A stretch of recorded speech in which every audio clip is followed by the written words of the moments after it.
Atomic model হচ্ছে কি চ্যাপ্টারটার heading. যখন প্রথম অ্যাটম জিনিসটার কথা শোনা গেল, অক্সিজেনের কি হিটিং মানে মেল্টিং, যাই হোক হিটিং পয়েন্ট এখানে লেখা আছে laboratory preparation because the rate of evolution of O2 slow and strong heating is required. মানে rate of evolution of O2, হ্যাঁ মানে ওটার ভেতর থেকে হিটটাকে বার করে ইভলভ করে নাকি?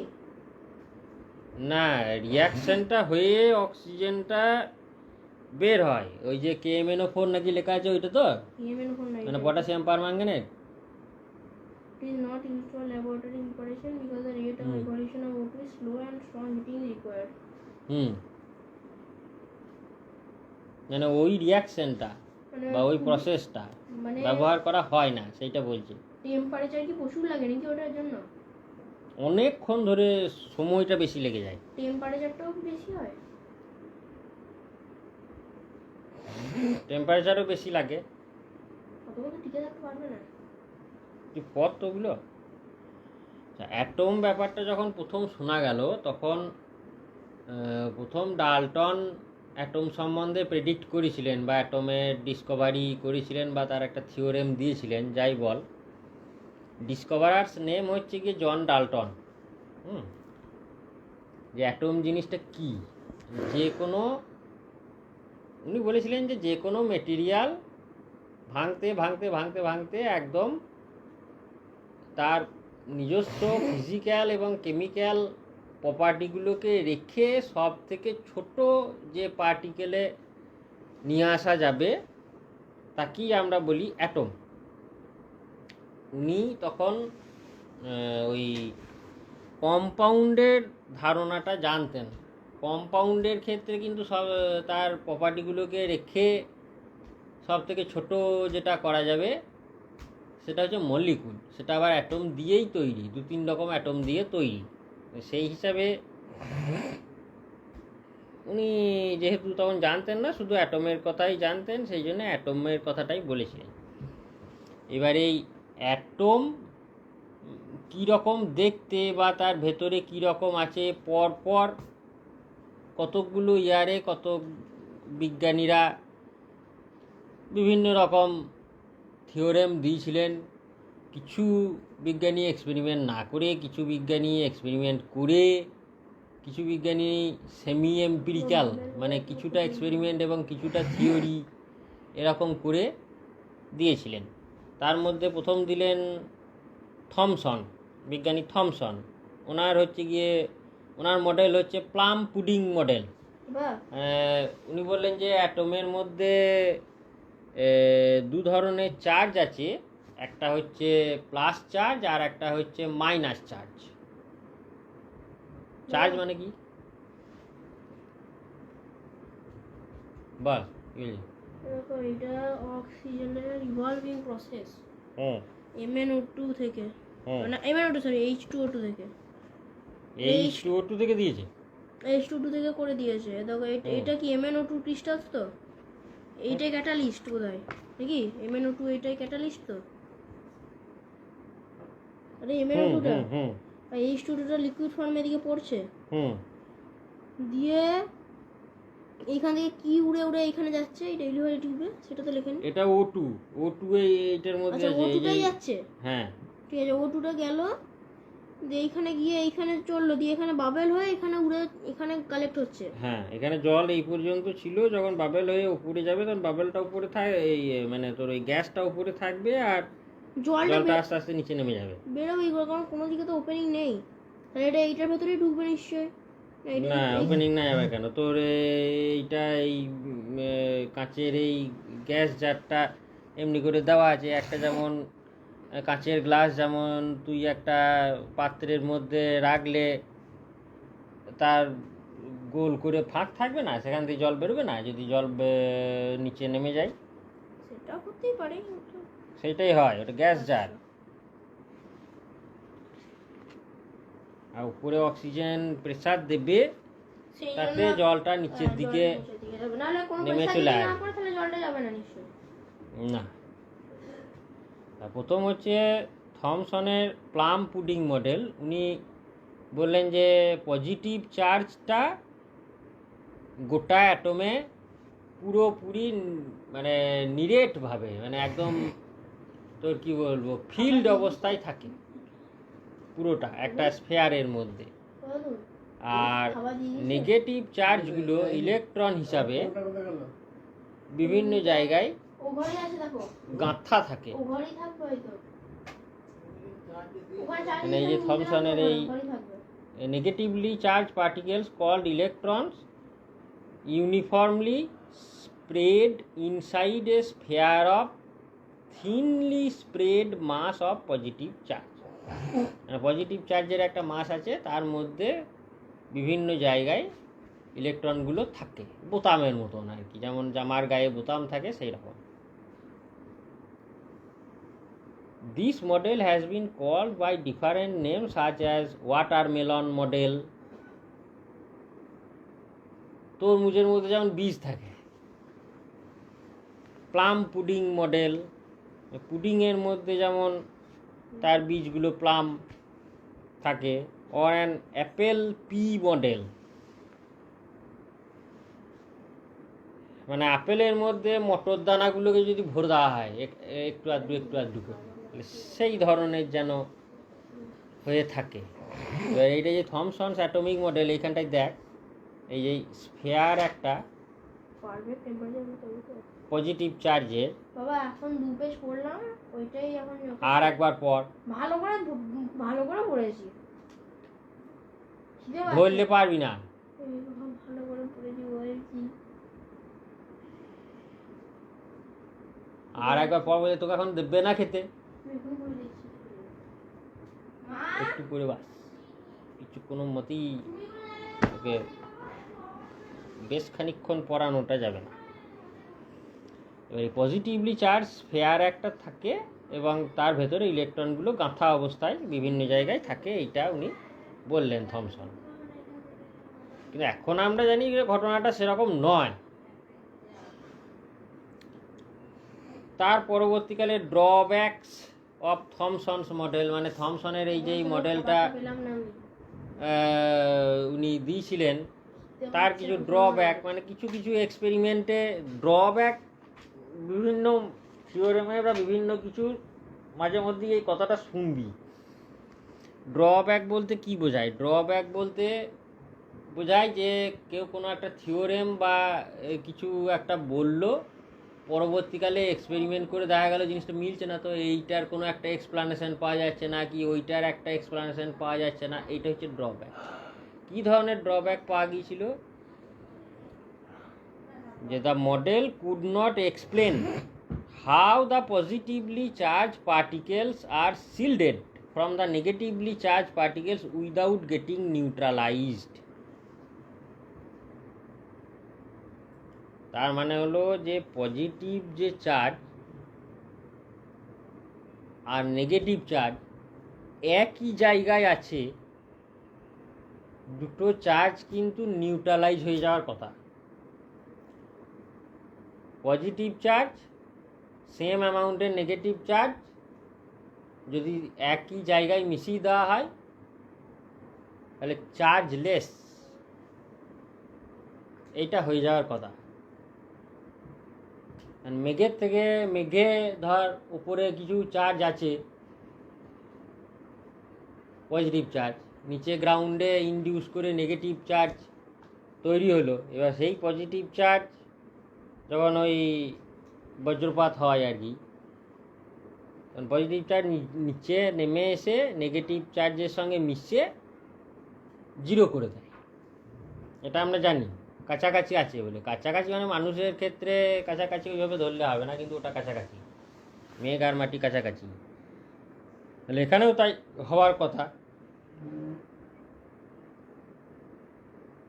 সেটা তো হলো না।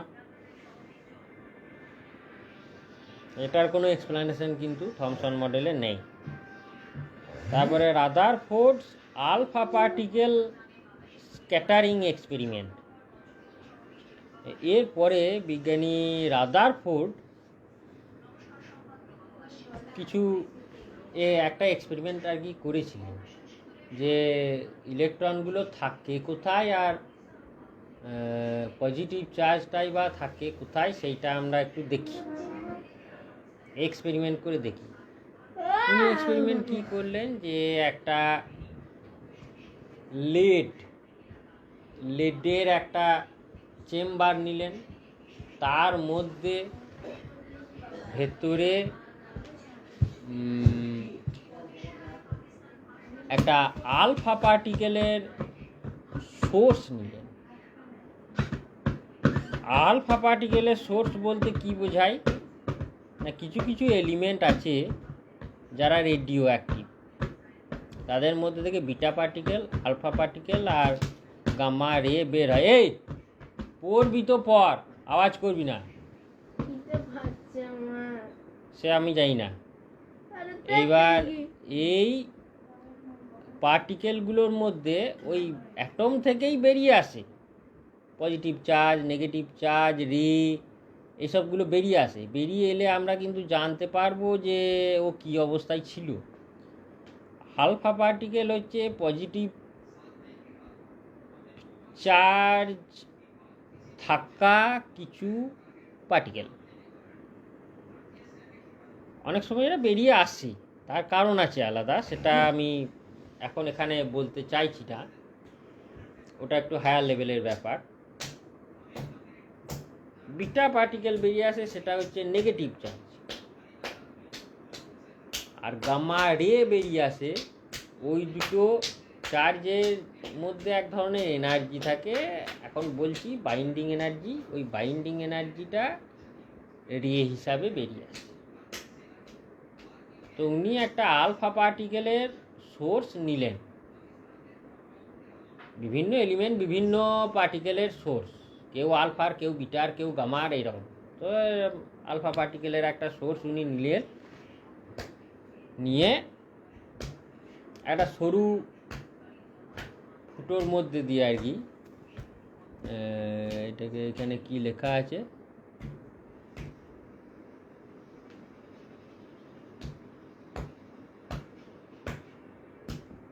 এটার বিষয়ে কিছু লেখা নেই, একটা সরু জায়গার মধ্যে দিয়ে উনি সেই আলফা পার্টিকেলগুলোকে চালালেন। সামনে ছিল কি না, একটা থিন গোল্ড ফয়েল, মানে একটা প্লেট, গোল্ডের একটা প্লেট। তুই চাইলে এটাকে শুনতে পারিস, কারণ পড়ছিস কি, তাহলে ওইটা পড়, না যদি না পড়িস তাহলে এটা শুনতে, এটা যদি পড়ছিস তাহলে একটু পড়ে না আর একবার, জিনিসটা তোর লাগবে কাজে। আচ্ছা, থিন গোল্ড ফয়েল, এখন পাবি না। থিন গোল্ড ফয়েল বলতে তার মানে থিকনেসটা হচ্ছে 0.004 মিলিমিটার। 1 মিলিমিটার মানে তো স্কেলে জানিস কতটা হয়, তাতে আবার 0.004 মিলিমিটার, কতটা থিন। সেই রকম থিন একটা ফয়েলের উপরে ওই আলফা পার্টিকেলগুলো গিয়ে স্ট্রাইক করলো, নিয়ে কী হলো উনি সেটা দেখলেন যে কি হতে পারে। চারিদিকে গোল করে একটা স্ক্রিন লাগিয়ে দিয়েছিলেন, সেটা হচ্ছে জিঙ্ক সালফাইড স্ক্রিন। এবার এই জিঙ্ক সালফাইড স্ক্রিনটা দেওয়ার কারণ হচ্ছে যে আলফা পার্টিকেলগুলো যদি ওই ফয়েলটা পেরিয়ে পিছন দিকে যায়, কি ফয়েলটা থেকে ধাক্কা সামনেই চলে আসে, জিঙ্ক সালফাইডের সঙ্গে রিয়াকশন করবে, রিয়াকশন করলে পরে স্পটগুলোকে আমরা দেখতে পাবো, বুঝতে পারবো। হ্যাঁ বল। মার্কিউরির যে ভেপারটা হয়, সেটা কি মানে পয়জনাস হয়? কেন, কি লেখা আছে? বলছি Hg vapour poisonous. Hg vapour তাহলে নিশ্চয়ই পয়জনাস হয়। কত ডিগ্রিতে মেল্ট হবে? Room টেম্পারেচারই liquid. ভেপারাইজ 300 বোধহয় 59 ডিগ্রি সেন্টিগ্রেড এইরকম। মানে অদূর পর্যন্ত পৌঁছে যায় নাকি এটা? মানে thermal decomposition of metal oxide মানে অদূর পৌঁছে যায় ওই টেম্পারেচার মেটাল অক্সাইডের? হ্যাঁ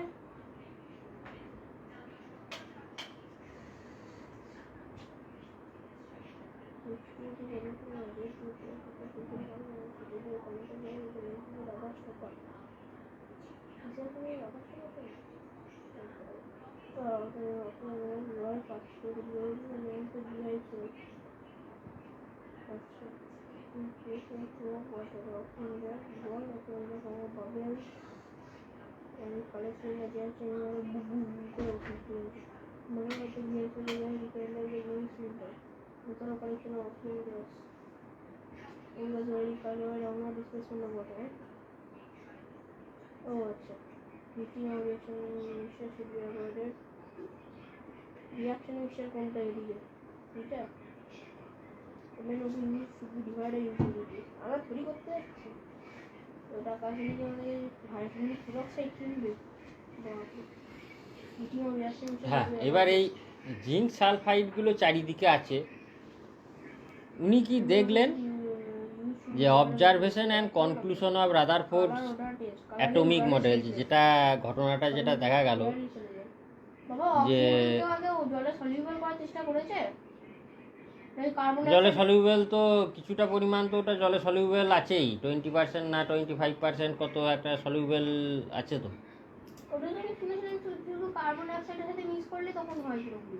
না ওরকম নয়, মাছেরা জলে বেঁচে থাকে, অক্সিজেন না পেলে বাঁচবে না, সুতরাং অক্সিজেন নিশ্চয়ই জলে যায়। Most of the alpha particles past straight through the gold foil without any deflection. মানে গোল্ড ফয়েলের মধ্যে দিয়ে বেশিরভাগ আলফা পার্টিকেল কিন্তু স্ট্রেট চলে গেল। এখন আলফা পার্টিকেল জিনিসটা কিন্তু অ্যাটমের থেকে ছোট, এটা খেয়াল রাখতে হবে। মানে অ্যাটম থেকেই ও যেহেতু বেরিয়ে আসে, সুতরাং একটা অ্যাটমের থেকে ছোট তো হবে। বাড়ি থেকে যে মানুষটা বেরিয়ে আসছে সে বাড়ির থেকে ছোট। এবার few alpha particles were deflected through small angles and few were deflected through large angles। মানে ধর তোর এই যদি একটা এরকম ফয়েলটা থেকে থাকে, এবার আলফা পার্টিকেল এসছে, এসে পেরিয়ে চলে গেছে, কিন্তু ওর যেটা ডিরেকশন পিছনের দিকেও সেই লাইনটা আমি কল্পনা করতে পারি। সেই লাইনের থেকে যদি ও এই দিকে কি এই দিকে এইভাবে যায়, সেইটাকে আমরা বলি ডিফ্লেকশন। এবার কোনো কোনো কি লিখছে, হ্যাঁ কোনো কোনো কোনো আলফা পার্টিকেল অল্প অ্যাঙ্গেলে চলে গেল, দিয়ে জিঙ্ক সালফাইডে গিয়ে স্পট তৈরি করল। আর কোনো কোনো আলফা পার্টিকেল বড় অ্যাঙ্গেলে, মানে এই যে স্ট্রেট লাইন তার থেকে বেশি অ্যাঙ্গেলে চলে গেল। এই যে এইখানে যেমন দেখিয়েছে যে আলফা পার্টিকেল এই ধর এই জায়গায় এলো, ডিফ্লেক্ট হলো একটা কিছু অ্যাঙ্গেলে, কিছু আলফা পার্টিকেল আনডিফ্লেক্টেড অবস্থায় সোজা চলে গেল, কিছুটা একটু বেশি অ্যাঙ্গেলে ডিফ্লেক্টেড হলো। আর কিছু আলফা পার্টিকেল হয়তো 20,000-এর মধ্যে একটা, সে গিয়ে ব্যাক স্ক্যাটার্ড হয়ে ফেরত চলে এলো। মানে সে কিন্তু ওই পেনিট্রেট করে পিছনে যেতে পারলো না, ও সামনে ফেরত চলে এলো একদম 180 ডিগ্রিতে। তো এই হলো ঘটনা, উনি যেটা দেখেছিলেন। অন্য মানুষ হলে বলতো যে 20,000-এর মধ্যে একটা গিয়েছে তো ও অত ধরতে হবে না, কিন্তু উনি ওইটাই ধরলেন যে 20,000-এর মধ্যে একটা ফেরত কি হিসাবে আসে, কে ওকে ফেরত পাঠালো। আলফা পার্টিকেল একটা পজিটিভ চার্জের একটা পার্টিকেল, তাহলে পজিটিভ চার্জ যদি একটা জায়গায় ডেন্সলি না থাকে, তাকে কিন্তু ও মানে আলফা পার্টিকেলকে কিন্তু ও রিপালশন করতে পারবে না। আর কিছু কিছু যে আলফা পার্টিকেল চলে গেল, যদি থমসনের মডেলটা ঠিক হতো যে সব জায়গায় পজিটিভ চার্জটা আছে, তাহলে আলফা পার্টিকেল ওই রকম পেনিট্রেট করে পিছনে যেতে পারতই তো না। তো নিরেট জিনিসটা মানে একদম সলিড হলে পরে তাই হতো, তাহলে নিশ্চয়ই ব্যাপারটা থমসনের ব্যাপারগুলো এখানে ঠিক নেই। ঠিক আছে, বেশ এই পর্যন্ত আজকে এখানে থাকলো। এই রাদারফোর্ডের এক্সপেরিমেন্টটা সব থেকে ইম্পর্ট্যান্ট অ্যাটমের জন্য। অ্যাটমের একদম এক্সাক্ট স্ট্রাকচারটা পাওয়া গিয়েছিল। পরের দিন আমাকে একটু মনে করিয়ে দিস যে এই জায়গাটা হয়েছিল, এইটা আমি তারপর থেকে করে দেব। এই জিনিসগুলো আগে আমাদের 11-12 থাকতো, এখন তোদের এই 8-9 নিয়ে চলে এসছে।